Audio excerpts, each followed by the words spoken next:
Video की शुरुआत होती है, एमसी अपनी स्वॉर्ड मूव दिखा रहा होता है और जैसे ही वो अपनी स्वॉर्ड मूव को खत्म कर लेता है और उसके बाद वो अपनी आंखें खोलता है तो बूढ़ा मोंक आते हुए कहता है क्या तुमने खत्म कर लिया? तो एमसी कहता है हाँ अभी भी किया है और अपने हाथों को देखते हुए मन में कहता है काफी समय हो गया है जब से मैंने इतनी फ्रीली प्रैक्टिस की है।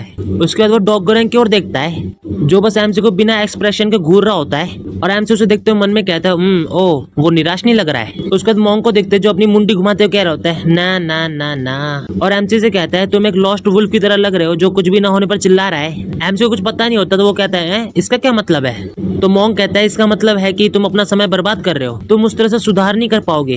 अगले 100 दिनों के लिए ज्यादा से ज्यादा ऊंचाई तक पहुंचने का कोशिश करते हुए ट्रेनिंग लो। इसे सुनकर एमसी हैरान हो जाता है और एमसी इमेजिन कर रहा होता है कि उसके सर के ऊपर एक सूरज है जो बहुत चमक रहा होता है और उसके आसपास एक खुला मैदान है। और मोंक कहता है मुझे नहीं पता कि तुम अब तक लकी रहे हो या खुद को जिंदा रखने के लिए तरकीबें अपनाई है, लेकिन यहाँ तक कि 100 दिन भी काफी नहीं होंगे। तुम जो कुछ भी कर रहे हो वो तुम्हारे मूवमेंट को परफेक्ट कर रहा है। ये पहले नेसेसरी रहा होगा लेकिन अब नहीं। लेकिन अब तुम जो कर रहे हो वो सिर्फ एक सेल्फ सेटिस्फेक्शन है। इसका पॉइंट क्या है? ये प्यार में पड़ने और जानबूझकर इस फैक्ट को नजरअंदाज करने जैसा है कि तुम्हारा लवर धोखा दे रहा है। अगर तुम्हें मुझ पर विश्वास नहीं है तो आगे बढ़ो और अपनी बची हुई जिंदगी पे ऐसे ही ट्रेनिंग करते रहो। इसे सुनकर एमसी कहता है तो फिर मुझे क्या करना चाहिए? तो मोंक कहता है क्या गलत है अगर तुम अगले लेवल तक नहीं पहुंच पाए तो क्या तुम मर जाओगे? तो एमसी कहता है हाँ मैं मर जाऊंगा। तो मोंक हंसते हुए कहता है चिंता मत करो बिकॉज नहीं तुम नहीं मरोगे। एमसी परेशान होते हुए कहता है रिवर एंड प्लीज मुझे बताओ मुझे क्या करना चाहिए? तो मोंक कहता है ये खाली है। एमसी कहता है क्या? तो मोंक गुस्सा करते हुए कहता है तुमने इतनी देर तक ट्रेनिंग की कि मेरी चाय खत्म हो गई, अब क्या मुझे अभी भी इसे कल डाउन में पीना है? इतना सुन के एमसी भागते हुए कहता है मैं भी वापस आता हूँ। और एमसी वहां से जा रहा होता है तो डॉग गोरेंग बूढ़े मोंक की ओर देखने लगता है। तो बूढ़ा मोंक कहता है क्या तुम मुझे इस तरह क्यों देख रहे हो? ये क्लियर है गहराई से वो आदमी जहाँ वो अभी है उससे कहीं ज्यादा हाई प्लेस पर पहुंचने की इच्छा रखता है। इसका कारण ये है कि वो इसे पहले ही देख चुका है, अब वो पहले जैसा नहीं रह सकता, इसीलिए उसे तब तक कोड़े मारने चाहिए जब तक वो खुद से आगे ना बढ़ जाए। नहीं हाँ ये उसके लिए पहले से ही जिंदगी और मौत का मामला है। और चाय के कप को देखते हुए कहता है अरे यार मैं भूल गया था ये खाली है। और डॉग गोरेंग के ऊपर चिल्लाते हुए कहता है तुम क्या कर रहे हो? तुम्हारा मास्टर जा रहा है तो तुम उसको फॉलो क्यों नहीं कर रहे हो? डॉग गोरेंग अभी भी उसे बिना कुछ कहे देख रहा होता है। उसके बाद वो मुड़ के जाने लगता है और मोंक हाथ में कप को लेकर कहता है मुझे उम्मीद है कि वो मेरी चाय को लेकर जल्दी वापस आएगा। उसके बाद मोंक थोड़ा सीरियस होते हुए सोचने लगता है और एमसी ने जो एनर्जी की स्वॉर्ड बनाई होती है उसके बारे में सोचते हुए कहता है वो बेवकूफ, वो कैसा दिखता है, इसके अलावा वो एक एक्सेलेंट स्वॉर्डमैन है। उसके बाद हम एमसी को देखते हैं जो चिल्ला रहा होता है रिवरेंट प्लीज मुझे बताइए कि मुझे क्या करना चाहिए? क्या मैंने आपके लिए पहले ही कुछ ज्यादा ही लॉन्ग जीन टीनी खरीद ली? तो बूढ़ा मोंक कान में उंगली करते हुए कहता है मैंने तुमसे कहा नहीं था कि तुम जैसे हो वैसे ही ठीक हो। इसे सुनकर एमसी अपने घुटनों के बल बैठ जाता है। तो मोंक कहता है अब क्या? तो एमसी चिल्लाते हुए कहता है क्या मोंक से लोगों को मदद और गाइड करने की उम्मीद नहीं की जाती? इसके बजाय आप मेरे साथ खिलवाड़ क्यों कर रहे हैं? तो मोंक हंसते हुए कहता है क्या अब तुम मुझे मोंक बनने के बारे में लेक्चर दे रहे हो? तो एमसी कुछ नहीं कहता, बस उसे घूर के देखने लगता है। इतना कहने के साथ ही वो दोनों एक दूसरे को घूरने लगते हैं। तो मोंक हार मानते हुए कहता है ठीक है मैं तुम्हारी मदद करूंगा। तो एमसी खुश होते हुए कहता है क्या सच में? तो मोंक चालाकी करता है और हंसते हुए कहता है हाँ क्यों नहीं, लेकिन तभी जब आसमान से रेड स्नोफॉल होगा। इतना कहकर तो मोंक स्माइल करे जा रहा होता है लेकिन एमसी को कुछ समझ में नहीं आता। उसको तो एमसी हैरानी से कहता है क्या रेड स्नोफॉल? उसको तो हमें बताया जाता है कि शाओलिन कुंफू के फाउंडर रिवरेंट बोधिधर्मन के बारे में कई कहानियां हैं। उनमें से इस बारे में एक फेमस कहानी है कि उन्होंने 9 साल की मेडिटेशन कैसे खत्म की। एक विंटर के दिन जब रिवरेंट बोधिधर्मन शाओलिन टेम्पल के अंदर मेडिटेशन कर रहे थे, एक यंग लड़का उनसे मिलने आया और 3 दिन तक बर्फ में इंतजार कर रहा था। रिवरेंट बोधिधर्मन ने उनसे पूछा कि वो क्या चाहता है और उसने आंसर दिया कि वो इनर पीस की तलाश कर रहा है। तो रिवरेंट बोधिधर्मन ने कहा जब रेड स्नोफॉल होगी तब मैं तुम्हें एक डिसाइपल के रूप में एक्सेप्ट करूंगा। बिना किसी हिचकिचाहट के यंग लड़के ने अपना बाएं हाथ ही काट लिया और जो बर्फ जमा हुई थी वो लाल हो गई और आखिर में रिवरेंट बोधिधर्मन ने उसे अपने डिसाइपल के रूप में एक्सेप्ट कर लिया और वो यंग लड़का आदरणीय होंगे था, शाओलिन टेम्पल का दूसरा अबॉट। तो एमसी परेशानी से अपने हाथ को देखते हुए मन में कहता है तो वो चाहता है कि मैं अपना एक हाथ काट लूं? नहीं मैं इसे काट नहीं सकता। हिडन बुद्धा एक बोधिधर्मन नहीं है और मैं होंगे नहीं हूँ। इसके अलावा अभी सर्दी नहीं है इसीलिए अभी बर्फबारी होने की कोई पॉसिबिलिटी नहीं है। ठीक है अगर वो ऐसे ही चाहता है तो मैं भी अपने तरीके आजमाऊंगा। अगर मैं इस चुनौती से पीछे हट जाता हूँ क्योंकि ये इम्पॉसिबल है तो मैं खुद को एक मैन नहीं कह सकता। और मोंक को पीछे से देखता है जो चुपचाप जा रहा होता है और मुस्कुरा रहा होता है कि है वो इसे कैसे करेगा। और फिर नरेटर फिर से बताता है अगले दिन से वो नहीं फिर से बिजी हो गया और उसने अपने सभी काम रोक दिए और खेतों पहाड़ों और डेंगफेंग काउंटी के आगे पीछे ट्रेवल किया। शाम को वो दिन की फसल के साथ अपने घर वापस लौट आया और पूरी रात सिलाई करता रहा। और उसके 3 दिन बाद दिखाते हैं एमसी बूढ़े मोंक के घर के बाहर खड़ा होता है और मन में कहता है जहाँ तक मैं बता सकता हूँ हिडन बुद्धा चल रहा है। अब जब मैं इसके बारे में सोचता हूँ तो शायद मुझे उसके लिए कुछ और लॉन्गजिन टी लानी चाहिए थी। उसके बाद बूढ़े मोंग की खांसने की आवाज आती है तो एमसी कहता है ओह वो बाहर आ रहा है। बूढ़ा मोंग बाहर आ ही रहा होता है कि वो स्मेल करते हुए मन में कहता है ये खुशबू तो, और तभी वो एमसी को बाहर खड़ा हुआ देखता है जिसके आसपास लाल फूल गिरे होते हैं और मोंग बाहर आते हुए इधर उधर देख रहा होता है कि क्या चल रहा है यहाँ पे। और एमसी से कहता है क्या तुम यहाँ पे सुबह होने से पहले से ही हो? तो एमसी कहता है मैं यहाँ आपसे सीखने आया हूँ। तो बूढ़ा मोंग हंसते हुए कहता है लाल बर्फ कहाँ है, क्या तुम्हारा दिमाग फिर गया है? तो एमसी मुस्कुराते हुए उसके हाथ में जो रस्सी बंधी हुई होती है उसे खींचता है जिससे उस बूढ़े मोंग के ऊपर फूलों की बारिश होने लगती है। और बूढ़ा मोंग इसे देख के थोड़ा हैरान हो जाता है और ऊपर देखने लगता है कि ये लाल फूल गिर कहाँ से रहे हैं। और एमसी मुस्कुराते हुए कह रहा होता है ये रही रेड स्नोफॉल जो आप चाहते थे, रिवरेंट। और मोंग देखता है कि उसके कंधे के ऊपर एक गुलाब का पत्ता गिर जाता है। फिर एमसी को देखते हुए मन में कहता है सच में ये बच्चा जब से यहाँ आया है मैं बहुत ज्यादा ही हंस रहा हूँ। और फिर जोर जोर से हंसने भी लगता है और मुस्कुराते हुए कहते हैं ये फूलों की बारिश है, बर्फ की नहीं बेवकूफ, तुमने बर्फ की जगह लाल बारिश बनाई है। तो एमसी कहते हैं ये अलग लग सकता है लेकिन बर्फ और बारिश दोनों में ही पानी होता है। मोंग हाथ को आगे करते हुए कहते हैं हाँ तुम सही कह रहे हो। और उसके हाथ में फूलों की पत्तियां गिर रही होती है और कहता है चाहे बर्फ हो या बारिश ये सब दिमाग में है। उसके कुछ देर बाद वो एक जगह बैठा हुआ होता है और कहता है मैंने तुम्हारी जैसी तलवारबाजी को पहले कभी नहीं देखी।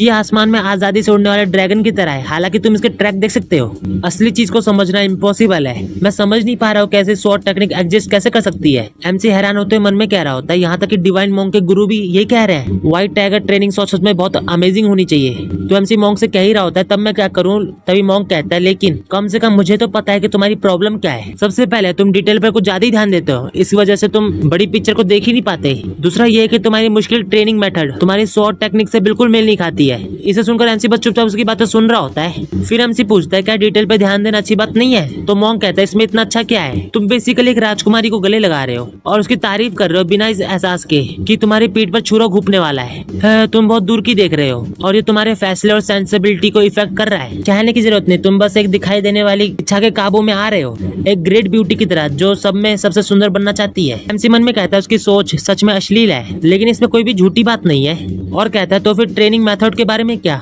मोंग जवाब देता है कि मैं पक्के तौर पर तो नहीं कह सकता लेकिन तुम्हारे टीचर ने तुम्हें जानबूझकर शायद ऐसा सिखाया है, क्योंकि आखिरकार कोई भी माँ बाप अपने बच्चे को तैरने से पहले समुद्र में थोड़ने फेंकेगा। भले ही ये उस शॉर्ट टेक्निक के लिए काफी नहीं था, उस समय इस तरह की ट्रेनिंग आपके लिए सबसे सुटेबल रही होगी। एमसी अपने स्वर्ण ब्रदर को याद करता है जब उसने कहा था कभी कभी तुम्हें एक समय में एक कदम उठाना होगा, इसीलिए शॉर्ट प्रैक्टिस करते रहना। एमसी दिल पे हाथ रखते हुए उसके बारे में सोच रहा होता है। तो मोंग कहता है हालांकि उधार लिए हुए कपड़े किसी चीज से बेहतर नहीं है, आखिर में वो अच्छी तरह से फिट भी नहीं होते। इसके अलावा उस समय क्या फिजिकल फिटनेस भी इश्यू था? एमसी से सुनकर थोड़ा हैरान होता है। एमसी मन में कहता है वो सही कह रहे हैं, मैं बहुत देर तक ट्रेनिंग नहीं कर सकता था क्योंकि मैं जल्दी थक जाता था। अपने हेल्थ को निगलेक्ट करना ये मेरी ही गलती है। उसके बाद मोंग कहता है जाओ और अपनी लकड़ी की स्वॉर्ड लेके आओ। तो एमसी कहता है मेरी लकड़ी की स्वॉर्ड वो आपको क्यों चाहिए? उसके बाद एमसी अपनी लकड़ी की स्वॉर्ड लेके आ जाता है और मन में कहता है वो क्या प्लानिंग बना रहे हैं। उसके बाद मोंग चिल्लाते हुए कहता है अब तुम किसका इंतजार कर रहे हो? तो एमसी घबराते हुए कहता है ओ ठीक है। उसके बाद वो अपने आप को शांत करता है और एक एनर्जी की स्वॉर्ड बनाता है और उस एनर्जी की स्वॉर्ड में अपनी लकड़ी की स्वॉर्ड को जोड़ देता है जिससे उसकी पावर और ज्यादा बढ़ जाती है। और मोंग मुस्कुराते हुए कहता है इस आदमी को देखो, भले ही मैं इसे ट्रेनिंग करने के लिए मजबूर कर रहा हूँ, वो इसे सचमुच सीरियस ले रहा है। दुनिया में कितने ही लोग स्वॉर्ड की वजह निकाल सकते हैं, वो भी लकड़ी की स्वॉर्ड में। जैसा कि मैंने कहा तुम सिर्फ उधार के कपड़े पहन रहे हो, अगर तुम ऐसा ही करते रहे तो तुम एक सीमा तक पहुंच जाओगे। ये तुम्हारा नहीं और इसका उल्टा असर होना शुरू हो चुका है। एमसी मन में कहता है तो ये है ह्यूंग निम के आखिरी शब्दों का असली मतलब। तो एमसी पूछता है मैं कैसे कर सकता हूँ, प्लीज मेरे लिए वो रास्ता ढूंढिए जो मेरे लिए बेस्ट हो। तो मोंग सोचते हुए कहता है खैर ये हम में से ज्यादातर लोग एक डेकेड तक बुद्धिस्ट मेडिटेशन की ट्रेनिंग करके ऐसा करते हैं, लेकिन एमसी हैरान होते हुए मन में कहता है क्या एक डेकेड? मुझे उतना ही समय ध्यान लगाना होगा जितना समय मैंने इंपीरियल पैलेस में बिताया था। लेकिन जैसा हिडन बुद्धा ने कहा था अगर मैं अपना रास्ता खुद ढूंढना चाहता हूँ तो मेरे पास और कोई दूसरा रास्ता नहीं है। सबसे बढ़कर ये ह्यूंग निम के लिए अंतिम इच्छा थी मेरे लिए। तो एमसी कहता है मैं समझता हूँ, प्लीज मुझे ध्यान का बुद्धिस्ट तरीका सिखाइए। तो मोंग चौंकते हुए कहता है क्या? और एमसी के पास जाके कहता है क्या तुम आज अपना सिर मुंडवा के बुद्धिस्ट मोंग बनने जा रहे हो? तो एमसी कहता है नहीं बिल्कुल नहीं। क्या आपने अभी नहीं कहा कि मुझे एक दशक तक मेडिटेट करने की जरूरत है? मोंग सीरियस होकर कहते हैं मैंने कहा कि हमारे मोंग ऐसा कैसे करते हैं, क्या तुम मोंग हो? तो एमसी घबराते हुए कहता है नहीं मैं नहीं हूँ। तो फिर मुझे क्या करना चाहिए? तो मोंग जाते हुए कहता है क्या मैंने तुम्हें आंसर पहले नहीं बता दिया? तुम इस समय अपने शॉर्ट कोट सही करने की ट्रेनिंग कर रहे हो, है ना? करते रहो, किसी और के कपड़े को अपना बनाने के लिए बस तुम्हें इतना ही करते रहना होगा। ये सुनकर एमसी खुश होते मन में कहता है जरा इसके बारे में सोचूं तो क्या उसने शुरुआत में ये नहीं कहा था? फिर एकदम से परेशान होकर कहता है हाँ, और मोंग से पूछता है क्या हमेशा से यही उत्तर था क्या?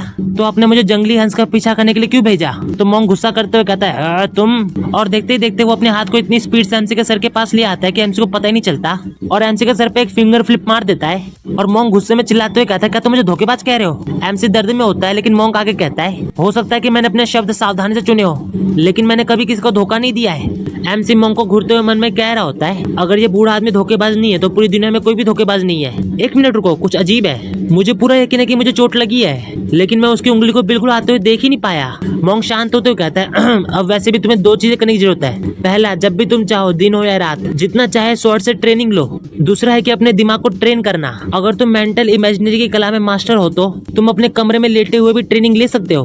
उसके बाद नरेटर बताता है हिडन बुद्धा से मेंटल इमेजिनरी की कला सीखने के बाद वो नहीं उनकी जिंदगी पूरी तरह से बदल गई। हालांकि उसे अभी भी मंदिर की सफाई करनी थी और कामकाज करना था, उसने बचे हुए दिनों को बस ट्रेनिंग में ही डाल दिया।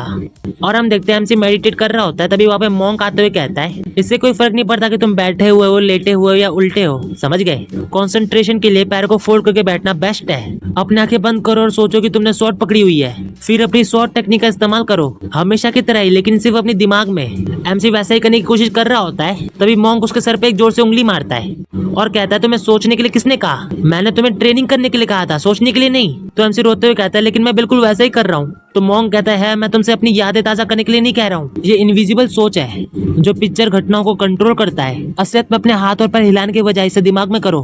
तो एमसी कहता है मुझे समझ नहीं आया लेकिन मुझे लगता है कि मुझे मतलब समझ में आ गया है। बेसिकली मुझे इस पे ध्यान इकट्ठा करना चाहिए। इतना सुनते ही मोंक उसके सर पे एक और बार हाथ मार देता है और कहता है तुम मुझे बार बार सुधारने के लिए मजबूर क्यों कर रहे हो? क्या अब तुम टीचर हो? तो एमसी रोते हुए चिल्लाते हुए कहता है कि आखिर ये किस लिए था? मोंक कहता है जब तुम ट्रेनिंग ले रहे होते हो तो क्या तुम थ्योरी के बारे में सोचते हो? तो एमसी कहता है पहले मैं हमेशा सटीक और सही होने में ध्यान देता था और अपने मूवमेंट को सही करना। तो एमसी कहता है अब मुझे जो करना है वो सिर्फ महसूस करना है ना, बिल्कुल एक महान रिवर के फ्लो के साथ चलने जैसा। तो मोंक कहता है हाँ जब तुम इस पर अपना दिमाग लगा रहे हो तो ऐसे ही होना चाहिए। तो एमसी मन में कहता है तो बेसिकली मुझे ट्रांस पे एंटर करने की जरूरत है। तभी मोंक गुस्सा करते हुए कहता है साथ ही ये तुम्हारे दिमाग को खाली करने जैसा नहीं है। अगर तुम ऐसा करते हो तो तुम पागल हो जाओगे। इसके बजाय तुम्हारे आसपास क्या हो रहा है उस पर ध्यान देना चाहिए। एमसी मन में कहता है बूढ़े आदमी का कहना है कि उसे एहसास नहीं हुआ कि मैं फूल इकट्ठा कर रहा था, और मोंक कह रहा होता है बस ये कॉमन सेंस है। एमसी मन में कहता है फिर भी मुझे पता है कि जब उसने पंखुड़ी की बारिश होते हुए देखी तो वो खुश हो गया था। और मोंक एमसी को देखते हुए कह रहा होता है तुम ऐसा एक्सप्रेशन क्यों बना रहे हो? तुम्हें नहीं पता कि मैं बूढ़ा हूँ? जब तुम बूढ़े हो जाते हो तो तुम छोटी छोटी बातों पर भावुक हो जाते हो, तब भी जब तुम मानसिक रूप से तैयार होते हो। अच्छा तुम किस बात का इंतजार कर रहे हो? अपनी ट्रेनिंग शुरू करो जल्दी। एमसी कहता है हाँ ठीक है करता हूँ। और डॉग गुरन को देखते जो मन में कहता है उन दोनों की बातें बिल्कुल बेतुकी है। क्या मोंक मेरे मास्टर का दिमाग पढ़ रहा है? शायद वो इतना बूढ़ा हो गया है कि वो पहले से एक डीमन में बदल चुका है। और मोंक कह रहा होता है तुम जल्दी करो, तुम तभी रुक सकते हो जब मैं कहूंगा। और डॉग गुरन की ओर गुस्से से देखते हुए मन में कहता है क्या उस ठग ने मुझे बूढ़ा डीमन कहा था? इसे देखकर तो डॉग गुरन भी डर जाता है।